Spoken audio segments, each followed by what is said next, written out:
चलिए, सभी लोग का ध्यान इधर। हम लोग का यही क्वेश्चन था जो सॉल्व करना था, और मैंने आप लोगों से ये बहुत ही खूबसूरत प्रश्न जो पूछा था कि स्थितिज ऊर्जा क्या होता है, तो आपने बड़ी खूबसूरती से जवाब भी दिया था कि सब नहीं जानते हैं। तो हमने फिर आपको बहुत अच्छे से एक्सप्लेन किया था कि स्थितिज ऊर्जा क्या होती है। संक्षेप में अगर याद रखा जाए तो स्थितिज ऊर्जा हमेशा दो वस्तुओं के बीच हो सकता है, और दो वस्तुओं के बीच आकर्षण नहीं तो प्रतिकर्षण, ये दो बल लगना अनिवार्य है। अगर ऐसा न होता है तो हम बोलते हैं कि उसमें स्थितिज ऊर्जा नहीं है। जैसे एक लोहा और एक चुंबक को दूर रख देंगे तो उसमें आकर्षण नहीं होगा, नजदीक लाएंगे आकर्षण होने लगेगा, तो उस क्षण हम कहेंगे कि दोनों वस्तुओं में क्या मौजूद है, स्थितिज ऊर्जा मौजूद है। और ये भी बताए थे कि पृथ्वी पर हर वो वस्तु जो पृथ्वी पर है, वो पृथ्वी हमेशा उसको खींचती है, आकर्षण हमेशा होता है। इसलिए पृथ्वी पर के प्रत्येक वस्तुओं में स्थितिज ऊर्जा रहती है। किसके कारण? पृथ्वी के कारण। ठीक है, अभी जो क्वेश्चन है वो देखिए क्या है। दो वस्तुओं के बीच कुछ दूरी रहने पर, तो हम दो वस्तु ले रहे हैं। मान के चलिए कि यहाँ कोई वस्तु है, यहाँ कोई वस्तु है जिसका द्रव्यमान है m1, और इससे कुछ दूरी बोले तो r दूरी पर कोई एक और वस्तु है जिसका द्रव्यमान क्या है m2, और इस पूरे सिस्टम का, ये पूरे निकाय का स्थितिज ऊर्जा क्या होगा, ये हमें पता करना है। तो आपको अच्छी तरह मालूम है स्थितिज ऊर्जा होने के लिए इन दोनों में क्या जरूरी है, आकर्षण होना। अब ना ही इन पर कोई आवेश है, आवेश होता जैसे कि इस पर प्लस और इस पर माइनस तो आकर्षण हो जाता, लेकिन आवेश की तो बात नहीं है। इसलिए हम ये बोलेंगे कि आवेश के कारण इनमें स्थितिज ऊर्जा नहीं है। दूसरा चीज, ना ही ये कोई चुंबक है। अगर ये चुंबक होता तो भी हम ये मान लेते कि इनमें आकर्षण या प्रतिकर्षण होगा, तो हम कहते कि इसमें स्थितिज ऊर्जा है, पर चुंबक नहीं है इसलिए स्थितिज ऊर्जा नहीं है। चलिए, ये भी तय हो गया। अब और तरीका से सोचते हैं। हाँ, एक चीज है, इसमें है द्रव्यमान और इसमें भी है द्रव्यमान, और न्यूटन ने कहा था कि दुनिया में कोई भी वस्तु जिसमें द्रव्यमान मौजूद है तो वो हमेशा अपने द्रव्यमान के कारण वस्तु को क्या करती है, खींचती है। कि इतना बात समझ में आ गया होगा। थोड़ा पानी है तो पानी दीजिएगा हल्का। समस्या तो है, क्या कीजिएगा। हाँ, मिल गया मिल गया, थैंक यू सो मच।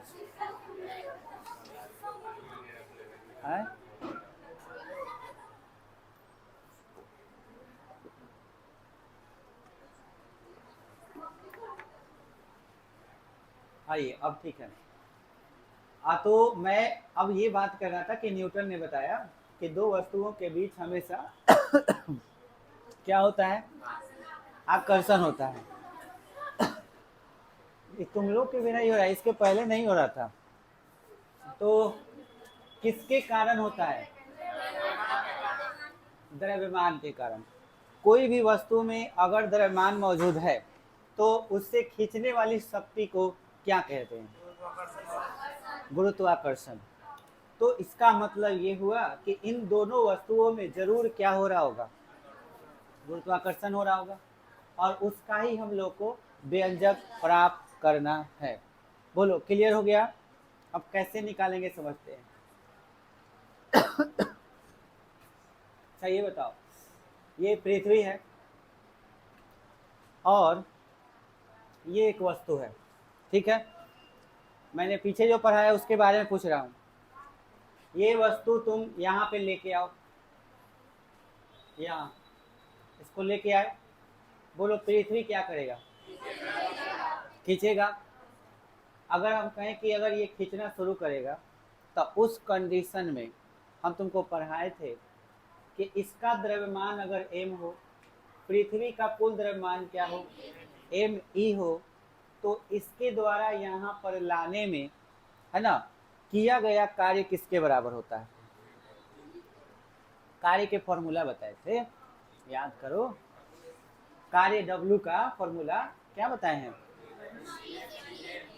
अच्छा, इसको लाए हैं यहाँ से, बोले तो अनंत से, अनंत से लाए हैं यहाँ तक, तो बोलो क्या होगा, -G m a m मार्ग मतलब ये वाला डिस्टेंस, यही ना? बोलो क्या ये हम बता चुके हैं? मतलब अनंत से कोई वस्तु को तुम पृथ्वी के नजदीक ला रहे हो तो उसके द्वारा जो किया गया कार्य होता है वो इस फॉर्मूला के बराबर होता है। अब ये फॉर्मूला हमें क्या बताती है? कार्य को। और आप अच्छी तरह जानते हैं कि किसी भी बॉडी में एनर्जी जो होती है वो दो फॉर्म में हो सकती है, या तो काइनेटिक एनर्जी होगा या तो पोटेंशियल एनर्जी होगा या दोनों होगा। उड़ती हुई चिड़िया को सोचो, चिड़िया उड़ रही है भाई, अगर चिड़िया उड़ रही है तो उसमें गति है, इसलिए उसमें कौन सी एनर्जी आ गई? Kinetic energy. और दूसरी बात कि पृथ्वी भी उसको खींच रहा है कि तू जब रुकेगी मैं खींच लूंगा, तो उसके अलावा कौन सी एनर्जी? Potential energy. तो हम बोलेंगे कि चिड़िया में टोटल एनर्जी कितनी है? Kinetic energy plus potential energy. और इसी को हम लोग या तो टोटल एनर्जी बोलते हैं या मैकेनिकल एनर्जी बोलते हैं। मैकेनिकल एनर्जी मतलब यांत्रिक ऊर्जा। तो आज से कोई पूछे यांत्रिक ऊर्जा का फॉर्मूला बताओ तो क्या बोलोगे? Yes, kinetic energy plus potential energy. ये तुम्हें ना 12th क्लास में भी बहुत काम आने वाला है, क्योंकि एक परमाणु में भी जब हम कुल एनर्जी निकालेंगे, जैसे परमाणु का ये नाभिक है, यहाँ इलेक्ट्रॉन है, ये घूम रहा है तो गतिज ऊर्जा जरूर होगा, मतलब काइनेटिक एनर्जी होगा। दूसरा बात, प्रोटॉन इलेक्ट्रॉन को खींच रहा है तो पोटेंशियल भी होगा। अगर दोनों एनर्जी निकाल के जोड़ देंगे तो इलेक्ट्रॉन का टोटल एनर्जी निकल जाएगा। ये बात समझ रहे हो? चलो अब बताओ, यहाँ पे इसको हम लाए हैं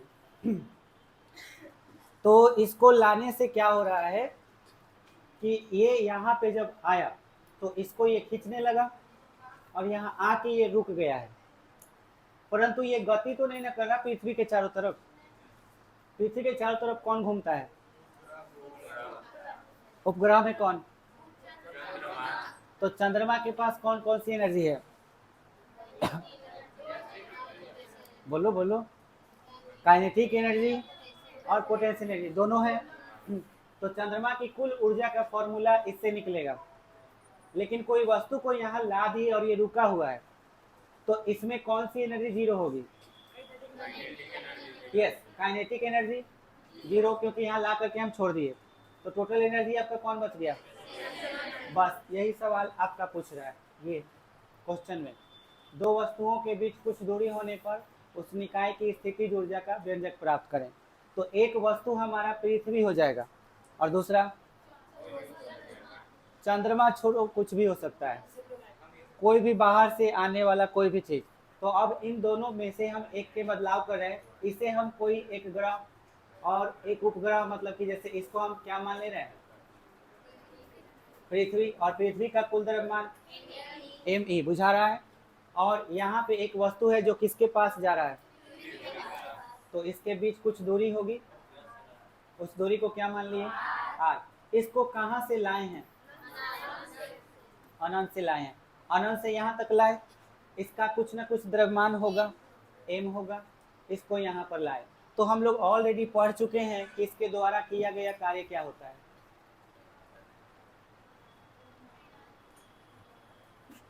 भाई इसके द्वारा किया गया कार्य क्या होगा? बोलो। W बराबर minus G M E M बटा में केवल आर ना, आर स्क्वायर, केवल आर। बोलो समझ में आया? अब मुझे जल्दी से बताओ, क्या आंसर यही होगा क्या इसका? अब मुझे बताओ हमको क्या निकालना था? स्थितिज ऊर्जा। कार्य करने की क्षमता को ऊर्जा कहते हैं, है कि नहीं? यही ना डेफिनेशन है। कितना आसान है, एक बार समझ जाओ ना तो तुमको सब कुछ आसान लगने लगेगा। स्थितिज ऊर्जा तुम्हें, अब तुम जानते हो डबल एनर्जी ही हो, एनर्जी दो ही है, एक काइनेटिक एक पोटेंशियल। काइनेटिक तो होगा नहीं, ले आके रख दिए इसको कहीं ना कहीं। मतलब मान के चलो ऊपर से कोई चीज आया तुम्हारे छत पे गिर गया, तुम्हारे छत पे गिर गया और वो छत पे ही है, तो वो छत पे अगर है तो छत और जमीन के बीच कुछ तो डिस्टेंस होगा। तो छत पे अगर आया है और वो बाहर से कहीं से आया है तो कहीं ना कहीं उस वस्तु के द्वारा कार्य हुआ और उसी का तुम्हें एनर्जी चाहिए। अब वो एनर्जी किस रूप में होगी? तो स्थितिज ऊर्जा में, क्योंकि पृथ्वी ने खींचा है और खींचने की बात जहां भी आएगी तो उसमें जरूर स्थितिज ऊर्जा होगा ही होगा। और वो ऊर्जा किसके बराबर होगा, तो डेफिनेशन में ही आंसर है। डेफिनेशन है कार्य करने की क्षमता को ऊर्जा कहते हैं। मतलब वस्तु जितना कार्य करेगा वही ऊर्जा होगा। वस्तु ने कितना कार्य किया, वस्तु ने कार्य कितना किया, तो यही हमारा कौन सा एनर्जी होगा, स्थितिज ऊर्जा, और यही आंसर हो जाएगा। बोलो क्लियर हुआ कि नहीं हुआ। अब इसी को थोड़ा अच्छे ढंग से लिख लेंगे तो हमारा 2 नंबर का काम हो जाएगा। मतलब इसे कैसे लिखना चाहिए समझते हैं। सबसे पहले हम लोग दो वस्तु कह रहा है, तो एक वस्तु किसको मानेंगे, माना एक वस्तु कौन है, एक वस्तु पृथ्वी है। अब पृथ्वी है तो पृथ्वी में क्या क्या चाहिए, पृथ्वी में हमें पृथ्वी के केंद्र से वस्तु के बीच का दूरी चाहिए और पृथ्वी का द्रव्यमान। तो आप लोग यहाँ पे ये भी लिख सकते हैं कि पृथ्वी का कुल द्रव्यमान, बोलिए क्या लिखते हैं, तो हम यहाँ पे एम ई क्यों लिखते हैं बताओ, ई फॉर अर्थ, तो मास ऑफ अर्थ पढ़ेंगे इसको, मास ऑफ अर्थ मतलब पृथ्वी का द्रव्यमान।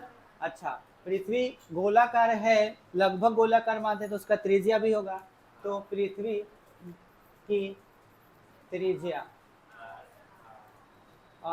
Radius of earth R E, बोलो क्लियर हुआ। अच्छा वस्तु तुम्हारे छत पे आके गिरा, मान के चलो, या किसी टावर पे आके गिरा, तो टावर और जमीन के बीच कुछ तो डिस्टेंस होगा, उसे प्राय हम लोग ऊंचाई बोलते हैं। तो हम मान लेते हैं कि वस्तु कितने ऊंचाई पर है, एच ऊंचाई पर। तब पृथ्वी तल से दूसरे वस्तु की बात हो रही है, दूसरा वस्तु का भी द्रव्यमान हम मानेंगे, दूसरे वस्तु की ऊंचाई बराबर क्या मान लिए। अब इसको और बढ़िया से दिखाना है तो एक छोटा सा फिगर बना लेते हैं, और इस फिगर को बनाने के बाद इसे हम मान लेते हैं क्या चीज, पृथ्वी वस्तु कहीं पे भी ले लो, ऊपर ले लो अच्छा रहेगा। तुम्हारा जो मतलब वस्तु है वो कहाँ से आ रखा है भाई, अनंत से। तो हम ऐसा करते हैं थोड़ा सा और नीचे बना करके हम यहाँ मान लेते हैं क्या चीज, अनंत डॉट डॉट, और यहाँ हमारा वस्तु आ गया है, और इस वस्तु से लेके यहाँ तक का डिस्टेंस बाबू कितना है h, और ये वाला जो डिस्टेंस है थोड़ा सा मतलब टेढ़ा टाइप का हो गया, इसको हम यहाँ पे शिफ्ट कर दे रहे हैं, और ये हमारा अनंत से आ रखा, ये वाला h हो गया, और ये वाला क्या हो गया आर ई। और पता है इन दोनों को जोड़ते हैं तो आर बराबर हम लोग लिखते हैं एच प्लस या आर ई प्लस एच। अब बुझा रहा होगा हल्का हल्का। अब ये स्मॉल एम है, ये हमारा कौन सा वस्तु है, दूसरा, ये कौन सा वस्तु है, पहला वस्तु, ये दूसरा वस्तु, दूसरा वस्तु का ये द्रव्यमान हो गया। चलो अभी पहला वस्तु का द्रव्यमान हम लोग ले लिए हैं क्या चीज एम ई, अब दूसरा वस्तु का मानना है तो हम इधर मान लेते हैं कि माना दूसरा वस्तु का द्रव्यमान बराबर क्या मान लिए एम, ये मान लिए। अच्छा ऊंचाई हो चुका है, ऊंचाई भी मान लिए, पृथ्वी तल से दूसरे वस्तु की ऊंचाई h मान लिए है, दूसरा वस्तु का द्रव्यमान m मान ले लिए। अब हमको लेके आना है कहाँ से, अनंत से, तो हम लिखेंगे अनंत से, है ना। और जब हम पृथ्वी के नजदीक लाते हैं तो उस एरिया को क्या बोलते हैं, गुरुत्वीय क्षेत्र बोलते हैं। तो अनंत से दूसरे वस्तु को पृथ्वी के गुरुत्वीय क्षेत्र में लाने पर किया गया कार्य। अब ये कार्य लिखकर हाइफन दे देंगे और डब्ल्यू वर्क कितना लिखेंगे, तो फॉर्मूला बोलो क्या है, minus G M E M by R लिखते हैं। आर का वैल्यू किसके बराबर हो, तो इसलिए डब्ल्यू इक्वल टू क्या होगा, minus G M E M बटा R, R plus R sorry capital R plus R E plus H, R E plus H. इसे ही अब बोलो, ये ऊर्जा इस वस्तु की है या इसकी? हाँ, बोलो बोलो। दूसरी वस्तु की है। भूल गए कॉन्सेप्ट? कॉन्सेप्ट ना भूलना। ऊर्जा हमेशा दो वस्तुओं में होती है कि एक? दोनों वस्तु में होगा। यहीं पे कितना लोग मार खा जाए, कहेगा कि ओ ये कार्य कितना है तो इससे में होगा। ये ऊर्जा जो आया ना, ये इसका भी है और इसका भी है। देखो ये पृथ्वी भी है और ये दूसरा वस्तु, दोनों में गुना हुआ है, तो ये एनर्जी दोनों में होगा और बराबर बराबर होगा। बात समझ में आया? तो हम यहाँ पे क्या लिखने वाले हैं? इसे ही दोनों वस्तुओं की स्थितिज ऊर्जा, और स्थितिज ऊर्जा को U यानी कैपिटल U या PE मतलब पोटेंशियल एनर्जी से व्यक्त किया जाता है। समझ में आया? ऊर्जा कहते हैं। तो बोलो पोटेंशियल एनर्जी कितना हो गया? -GMEM/RE+H हो गया। अब यहाँ पे ऑब्जेक्टिव क्वेश्चन आपको यहाँ से हो सकता है, जो हम अभी नोट में बता रहे हैं। मान के चलो पृथ्वी ना होता, तुम अंतरिक्ष में होते, तो अंतरिक्ष में कोई भी दो वस्तु हो सकता है। अगर एक वस्तु मान के चलो, उसका द्रव्यमान क्या है? m1, और ये r डिस्टेंस पे दूसरा वस्तु है, इसका द्रव्यमान क्या है? m2। तो इसी को देख करके हम लोग पोटेंशियल एनर्जी इसका लिख सकते हैं। कैसे? एम ई नहीं, एम ई मतलब एक ये पृथ्वी था, तो m1 इंटू m2 बटा में r हो जाता। अब तुम्हें एक बहुत अच्छा बात सिखा रहे हैं। आगे क्या लगा है? माइनस। यहाँ भी क्या है? वैसे तो मैंने बोला है कि भाई पृथ्वी द्वारा किया गया कार्य माइनस में होता है, पर आपको एक बहुत इंटरेस्टिंग बात बता रहे हैं जो 12 में भी बहुत काम करेगा। वो इंटरेस्टिंग बात ये है, पृथ्वी का काम केवल होता है आकर्षण करना। ये आप जरूर जानते होंगे। कभी सुने हो क्या कि पृथ्वी भी प्रतिकर्षण करता हो? मतलब कोई वस्तु ऊपर से नीचे आके फिर उसको धकेल दिया हो, ऐसा कुछ नहीं। पृथ्वी हमेशा किसी भी चीज को अपनी ओर आकर्षित करती है, ऐसा सुने हो। लेकिन पृथ्वी पर ही कुछ ऐसे चीज पाए गए, जैसे कि आवेश। आवेश आवेश में आकर्षण और प्रतिकर्षण दोनों होता है। धन आवेश क्या होता है? प्रतिकर्षित होता है। तो ये जो है यहाँ पे प्रतिकर्षण का नेचर आ गया। अब हम तुमसे ये कहें कि यहाँ पे प्लस चार्ज है, यहाँ पे प्लस चार्ज है, बोलो इनके बीच r दूरी हो, इस पर चार्ज Q1 हो, इस पर चार्ज Q2 हो, तो इनके बीच की जो एनर्जी होगी, ये स्थितिज ऊर्जा इनके पास होगा कि नहीं होगा? जरूर होगा। क्यों? यस, प्रतिकर्षण। अगर मैं यहाँ प्लस और यहाँ माइनस लिखता, ये प्लस Q1 चार्ज, ये माइनस Q1 चार्ज, बीच की दूरी r, इनमें हो सकता है कि नहीं? क्यों? बहुत बढ़िया, अब समझ रहा है तुम लोग। यहाँ आकर्षण होगा, यहाँ प्रतिकर्षण होगा, दोनों में एनर्जी होगी, पर जानेंगे कैसे कि किसमें प्रतिकर्षण किसमें आकर्षण, और वो भी एनर्जी से कैसे पता चलेगा? तो यही मैं तुम्हें बता रहा हूँ। यहाँ देखो, इसमें क्या होता है? आकर्षण। एनर्जी माइनस में है कि प्लस में? तो यहीं से हमको एक ऑब्जेक्टिव क्वेश्चन मिल गया। जब भी तुम्हें एनर्जी का वैल्यू निगेटिव आएगा तो समझ लेना आकर्षण होगा। आकर्षण हमेशा होगा। निगेटिव एनर्जी पहचान है किस चीज का? आकर्षण का। और पॉजिटिव एनर्जी पहचान है किस चीज का? प्रतिकर्षण। तो इसका जो पोटेंशियल एनर्जी होगा वो प्लस में होगा और इसका पोटेंशियल एनर्जी माइनस में। इसीलिए याद रखना है कि गुरुत्वाकर्षण में जब भी हम एनर्जी निकालते हैं तो एक्चुअली उसका एनर्जी किस चीज में आता है? माइनस में आना ही चाहिए। बोलो क्लियर हो गया? ये बात समझ में आ गया? अच्छा, अब आप यहाँ पे समझिए एक इंटरेस्टिंग चीज कि पृथ्वी के चारों तरफ जो भी चीज घूम रहा है, मैं आपसे ये बोलूं कि क्या होगा जब मून फॉल हो जाए? मून फॉल समझते हो? नहीं समझते? मान के चलो ये पृथ्वी है, मून फॉल ना एक फिल्म का भी नाम है, मूवी है, उसमें बताया गया कि मून फॉल होगा तो क्या हो सकता है। मून फॉल का मतलब होता है कि जैसे पृथ्वी हमारी है तो आने वाले फ्यूचर में कभी कुछ ऐसा हो जाए कि चांद जो है वो गिर जाए पृथ्वी पर, तो इसको बोलते हैं मून फॉल। समझ में आए? अगर वो गिर जाए तो बताओ हम लोग का क्या होगा? जस्ट इमेजिन, बोलो, इमेजिन करो। चलो तुम लोग इमेजिन नहीं कर रहे हो, मैं बता रहा हूँ। आपको मालूम होगा कि बहुत करोड़ों साल पहले पृथ्वी से एक धिया नाम का ग्रह टकराया था। धिया, ठीक है। पृथ्वी से धिया नाम का ग्रह एक टकराया इधर से।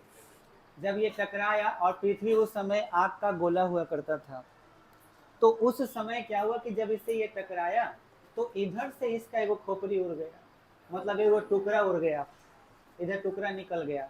और ये टुकड़ा निकलते निकलते दूर जा रहा था, लेकिन पृथ्वी खींच रहा था अपने गुरुत्वाकर्षण से। समझ में आया? इस पर किसी के टक्कर लगने की वजह से ये चारों तरफ पृथ्वी के घूमने लगा, और इसी का नाम पड़ गया चांद, यानी कि चंद्रमा। इसका मतलब पृथ्वी का ही टुकड़ा है कौन? चंद्रमा। समझ में आया? ये बात याद रखिएगा कि पृथ्वी से ही चंद्रमा बना हुआ है। ये हम लोगों का कृष्ण पक्ष शुक्ल पक्ष समझते हो? नहीं समझते हो?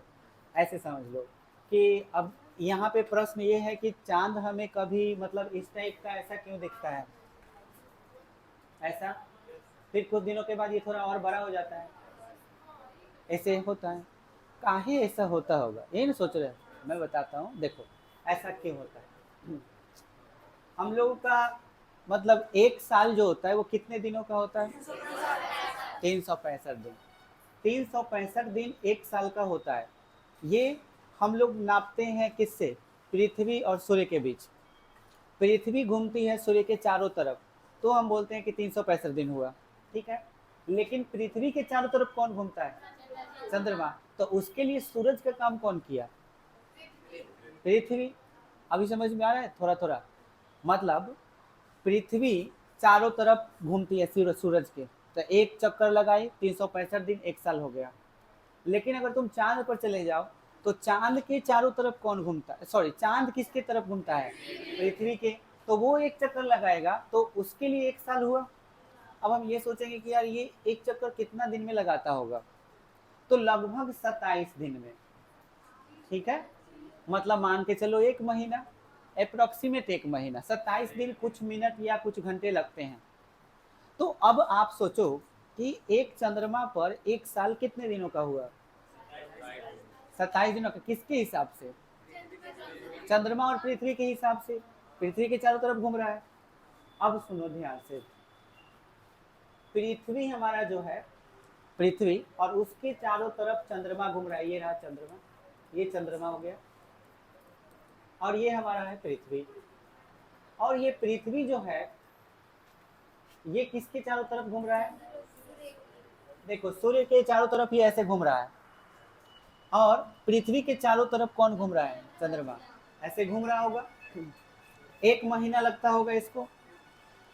अब यहाँ से बढ़िया से समझना है, हम जिस देश में रहते हैं, जहाँ पे भी रहते हैं, जब आसमान में देखते हैं तो आसमान में रोज रात में हमको चांद जिस आकार का नजर आता है वो आकार रोज बदलता हुआ, और किसी दिन तो ऐसा लगता है कि चांद है ही नहीं।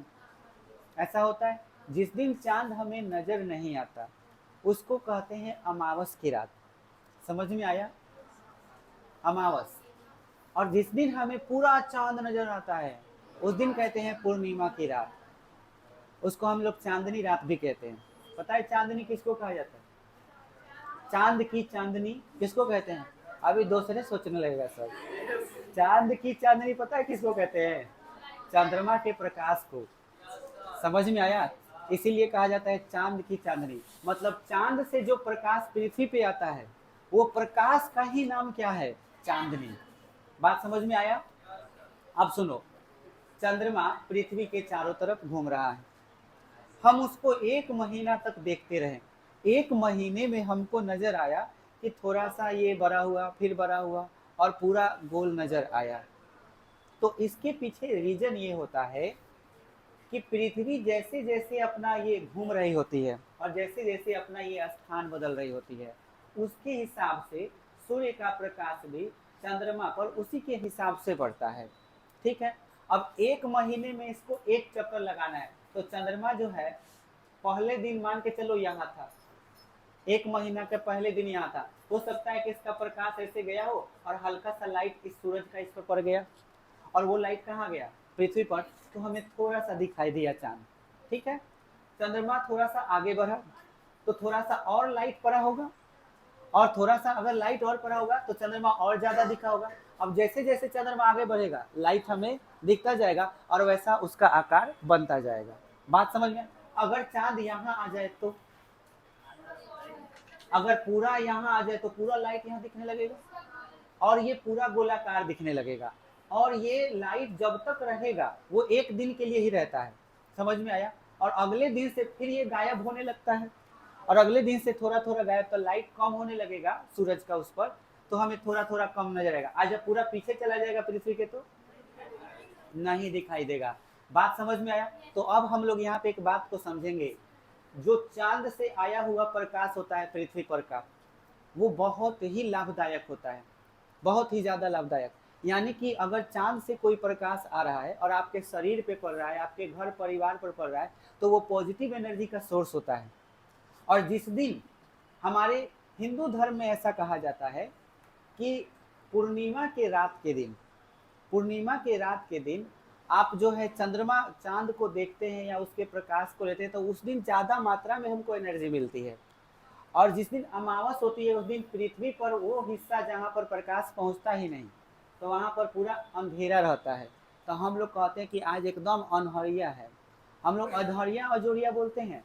महीना के 15 दिन तक में 15वां दिन पूरा अनहरिया रहेगा, तो इसको 15 दिन तक जो ये चक्र चलता है, इसका नाम दिया गया है कृष्ण पक्ष। समझ में आया? कृष्ण माने काला होता है, यानी जैसे जैसे लाइट जो है, प्रकाश जो है कम होते जाएगा चांद पर, तो वैसे वैसे उस दिन माने अनहरिया होगा। हम कहेंगे कि हाँ रात में चांद नहीं है तो थोड़ा सा अंधा माने अनहार हो गया, तो उसको अनहरिया कहता है। जिस दिन पूरा हो गया उस दिन लास्ट वाले को अमावस दिन कह दिया गया। और लाइट जैसे जैसे बढ़ गया तो उसको अजोरिया, इसको हम लोग हिंदी में शुक्ल पक्ष कहते हैं। शुक्ल पक्ष का मतलब होता है अजोरिया आ जाना। बात समझ में आया? तो ऐसा क्यों होता है, उम्मीद है कि बुझा गया होगा। हम लोग बात कर रहे थे कि ये चांद यहाँ पर चूंकि यहाँ पे इसके चारों तरफ नाचने लगा, तो ये जब नाच रहा है तो बताओ इसके पास डबल एनर्जी होगी। एक तो खिंचाव हो रहा है इसका, तो इसके पास कौन सी एनर्जी है, पोटेंशियल एनर्जी है। हाँ बोलो। चांद पर पानी है कि नहीं है? नहीं, पानी तो अभी नहीं है, पता नहीं लगा है। चांद पे पानी है कि नहीं है इसकी जानकारी अभी साइंटिस्ट लोगों को नहीं है। चांद हमारे पृथ्वी का हिस्सा है ये जरूर पता है। बात समझ में आया? जब वहां पे हवा नहीं रह सकता तो पानी कैसे रहेगा? बोलो।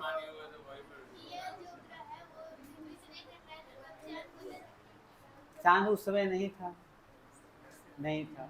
मतलब जैसे पहले जो है ये धिया था, तो धिया का मतलब हुआ कि एक नाम हम लोग रख दिए हुए। वैसे जब बिग बैंग हुआ था, ब्रह्मांड मतलब जब बन रहा था, तो उस समय ना पृथ्वी जो थी, पृथ्वी केवल ये अपने अक्ष पर 6 घंटे में एक चक्कर पूरा कर ले रही थी। मतलब अभी कितना देर में चुप पूरा करती है? 24 घंटे में। लेकिन उस समय ये मतलब गणितीय आधार पर वैज्ञानिकों का कहना है कि हमारी पृथ्वी जब आग का गोला हुआ करता था, इस पर जब कुछ नहीं था, तो उस समय अपने अक्ष पर ये 6 घंटे में एक चक्कर लगा लेती थी। अब ये पूरा कैसे क्या हुआ, बिग बैंग की घटना जो है वो किसी दिन आप लोग को पूरा बढ़िया समझाएंगे कि कैसे दुनिया बना था।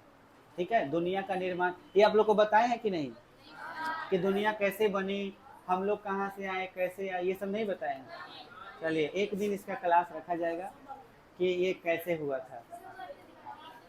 मंगलवार को हमें याद दिलाना, उस दिन हम तुम लोग को बताएंगे कि हमारी पृथ्वी कैसे बनी थी, और फिर हम लोग जानेंगे कि हमसे पहले यहाँ पे कौन कौन से जीव आए थे, डायनासोर कैसे आए थे और उन्होंने कैसे यहाँ पे राज किया।